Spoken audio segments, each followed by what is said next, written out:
pour certains dans 22 langues, dont Oh Boy, qui s'est vu décerner près de 32 prix. Corrigez-moi. Vincent Cuelier, vous aussi, vous avez publié de nombreux livres depuis l'âge de 17 ans. Aujourd'hui, vous comptez plus de 80 parutions, dont la série Émile, qui est en 27 tomes depuis 2012. Donc, Alors, je peux me permettre de rectifier un peu, j'ai dépassé la centaine aussi, comme Marie-Aude. Depuis longtemps, mais j'ai arrêté, Ouais, évidemment, ouais. on va le dire. Voilà. On publie beaucoup en jeunesse, on est très productif. alors la première question, souvent on doit vous demander comment vous êtes entré en littérature. Moi, ma question, c'est comment vous êtes entré en lecture. Et vu qu'on parle du rôle des parents, est-ce que vos parents ont joué un rôle dans votre découverte du plaisir des mots? J'y vais. Bon, j'avais un papa poète et journaliste, une maman qui était aussi journaliste et écrivain. Mais ils ont fait plein de métiers parce qu'en fait, pour nourrir 4 enfants, poète, ça le faisait pas. Donc, ils ont aussi fabriqué des produits de beauté, je vous le dis, hein, voilà, dans la cuisine. Donc, voilà, c'était une vie un petit peu d'artiste, une vie de bohème, une vie de galère parfois aussi, mais on s'en apercevait pas parce qu'en fait, c'était une vie très riche culturellement. Il y avait des livres jusqu'au plafond. Et en réalité, on ne surveillait pas trop ce que nous lisions. Alors, j'avais juste repéré que ceux qui étaient en haut, a priori, je ne devais pas les prendre. Tout au moins, on venait les rechercher dans ma chambre. J'ai pas été spécialement guidée. Simplement, le meilleur moyen d'inciter des gens à lire ou à écrire, c'est d'être soi-même un lecteur heureux et quelqu'un qui écrit. Donc, c'était...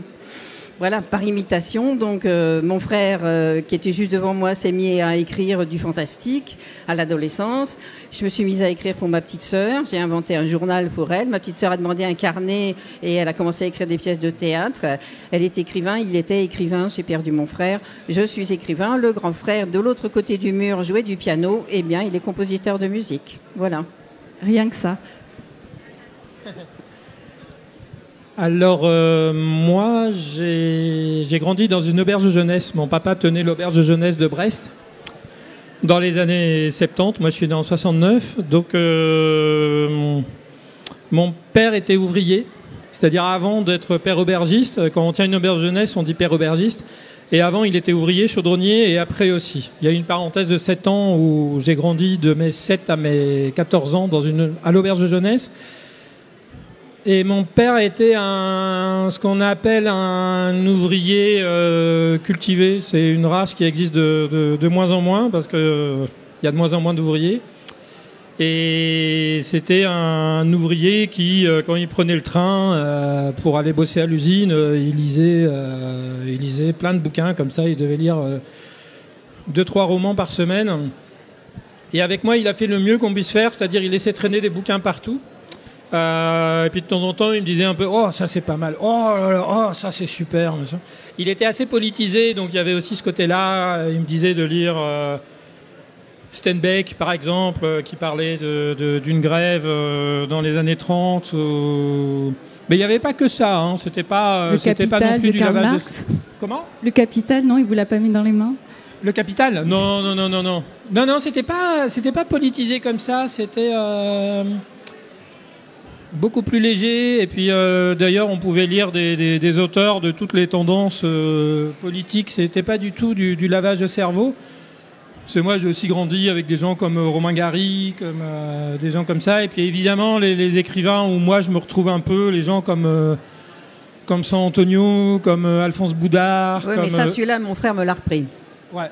San Antonio, il pensait que c'était pas pour les filles. Hein. Ah ouais, c'est pour tout le monde, c'est génial. Ouais, oui. Et évidemment, moi, le petit Nicolas aussi a marqué aussi mon début en écriture, parce que c'est la première fois que j'ai lu un truc où je me suis dit, tiens, moi j'aimerais bien faire un truc comme ça, qui ressemble à ça. J'avais 10 ans, je me rappelle, hein, c'est assez clair pour moi, je me dis, tiens, c'est le genre de truc que je voudrais écrire. J'ai toujours pensé que j'allais écrire, moi j'ai toujours été dans ce truc-là depuis que j'ai... je sais pas, 7 ans, 8 ans. Allez, 8 ans, on va dire. Et comme j'étais très mauvais élève à l'école, j'ai arrêté l'école à 16 ans, en 3e. Mais j'avais toujours ce truc quand même d'écrire. Donc j'avais un côté un peu paradoxal d'être à la fois très très branché livre et littérature. Ah, t'as quelque chose là. Voilà, alors toi tu dis 8 ans, moi je dis 12. Voilà.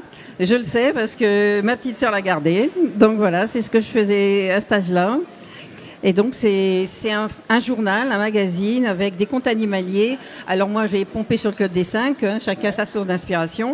Et donc, voilà, ça c'est le numéro 3, c'est aux éditions Chanteclair, ça coûte 1 franc 50. Manifestement, je ne l'ai pas vendu. Bon, alors, j'ai dû certainement acheter, hein, c'est le numéro 3 celui-là. Donc, et j'ai de la chance parce qu'en fait, je l'avais jeté aussi, parce que quand on grandit, ce qu'on a fait étant petit, on trouve ça parfois un petit peu nul. Je l'avais jeté à la poubelle. Et en fait, on s'est retrouvés, ma sœur et moi, un jour à prendre le thé, donc 2 jeunes femmes. Et ma sœur m'a dit, tu veux que je te rende les histoires que tu écrivais quand tu étais petite fille? Et j'avais un peu oublié. Et elle m'a dit que tu les avais jetées à la poubelle. Mais comme c'était pour moi, je suis allée les rechercher dans la poubelle. Donc voilà, on était dans la même chambre, elle et moi. On avait chacun le petit bureau à abattant. Et en dessous, il y avait un petit placard secret. C'était là. Donc voilà. Merci la petite sœur. Donc je sais que c'est cet âge-là. Et il y a marqué que ce journal est destiné aux enfants de 7 à 12 ans. Donc, en fait, je faisais de la littérature jeunesse. J'avais ma cible marketing. Voilà. Il y a un courrier des lecteurs entièrement fake, voilà, et avec des gens qui râlent parce qu'il n'y a pas assez d'illustrations, et je réponds. Voilà. Ah, c'est bien. J'étais très pro. Complètement. Alors Vincent, vous, en 2012, vous avez publié un roman ado qui raconte votre parcours pour devenir écrivain et vos difficultés dont vous parliez. Vous avez dit que vous étiez un mauvais élève.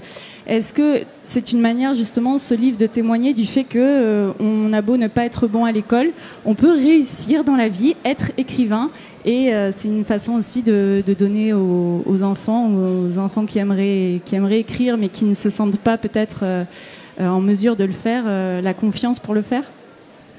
Oui, c'est même plus général que ça. C'est parce que c'est pas parce qu'on devient écrivain qu'on réussit forcément dans la vie. Mais en tout cas, désolé. Non, mais j'avais une petite fille de CE2 qui m'avait dit que plus tard, elle voudrait faire écrivain célèbre. Et je lui ai répondu qu'en gros, c'était pas vendu comme ça. Ouais. Voilà. Et oui, effectivement, moi j'avais ce paradoxe-là, à la fois de détester l'école et en même temps d'adorer écrire. Donc en fait, j'avais des bonnes notes uniquement en français et aussi en histoire, parce qu'il se trouve que j'adorais l'histoire, et le reste, c'était vraiment une catastrophe. J'ai redoublé plusieurs fois, et à 16 ans, on m'a fait comprendre qu'il fallait que j'arrête. Et du coup, je me suis retrouvé au chômage. Et très jeune, hein, à 16 ans, c'était assez impressionnant, ça, parce que je me retrouvais à l'ANPE, avec des chômeurs de longue durée. C'était un peu compliqué. Et là, un copain m'a dit qu'il y avait un prix littéraire où les jeunes de 16 à 25 ans pouvaient participer. Donc moi, j'avais 16 ans et demi. Et donc, j'ai participé et j'ai gagné le prix qui existe encore. C'est un prix qui existe encore, qui s'appelle le prix du jeune écrivain, qui est à Toulouse. Et c'était quelqu'un que j'adore, qui était président du jury. C'était Cavana, qui est un peu un modèle un peu ultime pour moi comme écrivain. Au niveau du style, au niveau aussi de la personnalité, au niveau de ce qu'il raconte. Et donc ce truc-là a un peu changé ma vie parce que depuis que j'étais gamin, on me disait que j'étais nul. Et là, pour la première fois, on me disait que j'étais bon dans un truc. Et ça a complètement changé ma manière de me voir, de voir les autres. Et après, il a encore fallu une quinzaine d'années pour que je devienne vraiment écrivain professionnel avec beaucoup de galères, de petits métiers, de petits trucs.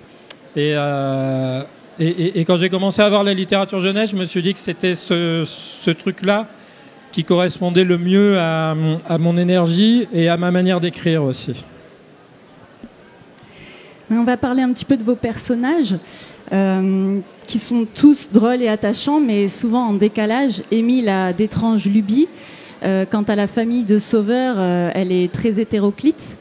Est-ce que c'est une manière de rendre compte de la diversité de ce que nous sommes tous en tant qu'humains et de donner des pistes pour mieux vivre ensemble, mieux s'accepter peut-être? Bon, ça ne se pose pas tout à fait comme ça. Moi, je me sens un petit peu dans la marge, pas exclue, mais dans la marge. Donc, j'ai pas mal de personnages marginaux. Ils font partie de la société et je les invite dans mes livres. En plus, il faut que je les aime parce que je vais vivre avec eux véritablement jour et nuit pendant 3 mois, 4 mois, 5 mois. Donc, même si c'est un psychopathe, il va falloir que je lui trouve des côtés intéressants. Voilà, ça m'a certainement énormément ouvert le cœur, mais je dis parfois aux gamins que moi je suis une forme vide et qu'en fait tout vient se loger à l'intérieur, donc mes personnages viennent m'habiter, mais toi aussi, vous aussi, enfin au bout de 3 minutes que je suis avec quelqu'un, ben ça y est, il est en moi, il me dévore d'une certaine manière, et mes personnages, ils sortent de moi après s'être installés, et voilà, ils vivent chez moi. Donc, mes lecteurs me disent ça. On a l'impression qu'ils vivent dans la pièce à côté. Ben, j'ai dit, si tu le savais, ils vivent même dans ma pièce. Donc, moi, j'écris essentiellement, je crois, pour donner des personnages à aimer. Voilà. Et la meilleure manière, sans doute, de lutter contre les préjugés de tous ordres, c'est de donner des personnages marginaux à aimer. Quand des gamins me disent « Ah, moi, j'aimerais bien que Bart, ça soit mon grand frère », je pense que j'ai gagné un point, parce que Bart, c'est un jeune homme homosexuel, et donc je ne travaille pas pour lutter contre ceci, etc. Mes personnages ne sont pas des porte-paroles, mes livres ne sont pas non plus des tribunes. Simplement, je vous aime et je vous mets dans les livres. Vous êtes très différents, vous êtes tous barrés, désolé. Ceux qui se croient normaux, c'est les pires. Et donc, je vous mets dans mes livres. Adoptez-vous vous-même, adoptez votre voisin, adoptez ce jeune homme, adoptez mes orphelins, c'est surtout ça, ils en ont vraiment besoin. Donc, et même, faites un effort pour le psychopathe, et puis voilà. Voilà, je pense que c'est ça mon travail, en fait, c'est de vous donner des gens à aimer.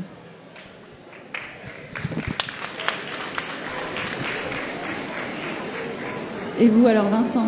Alors, d'abord, je tiens à dire que mon fils, qui a 15 ans aujourd'hui, quand il en avait 12, comme pas mal d'ados, pré-ados, il a vécu une sale période il y a 3 ans. Ça a été un moment assez difficile, comme pour beaucoup de jeunes qu'on a connus. Et il s'est plongé dans les Sauveur et Fils. Et ça l'a complètement... je pense que ça l'a aidé un peu à... Je sais que Mario n'écrit pas pour ça, pour aider les gens. Et elle a bien raison de ne pas le faire pour ça. Mais des fois, ça fait ça comme résultat. Et mon fils, je pense que ça l'a beaucoup aidé à traverser la période. Et manque de bol, il veut devenir psy maintenant. Ah bah voilà, j'ai gagné sur tous les tableaux, mon pauvre Vincent, désolé. Il va aider les autres, même si on peut passer. Merci et pas merci. Voilà, encore un sauveur. Moi, je vous remercie tous les deux. On me fait signe qu'on doit arrêter maintenant, mais c'est dommage parce qu'on était bien. Oui, on était bien. Merci à tous. On vous retrouve sur le stand jeunesse donc des éditions Gallimard. Pas du tout. Moi, je suis à l'école des loisirs. À l'école des loisirs. Et moi, je suis sur le centre de la librairie avec Émile, donc ça, voilà. Dont on n'a pas parlé, mais ma série, c'est ce bonhomme. Donc dans l'espace jeunesse. Merci beaucoup. Merci à vous. Merci. Merci Florence, Léa et les invités.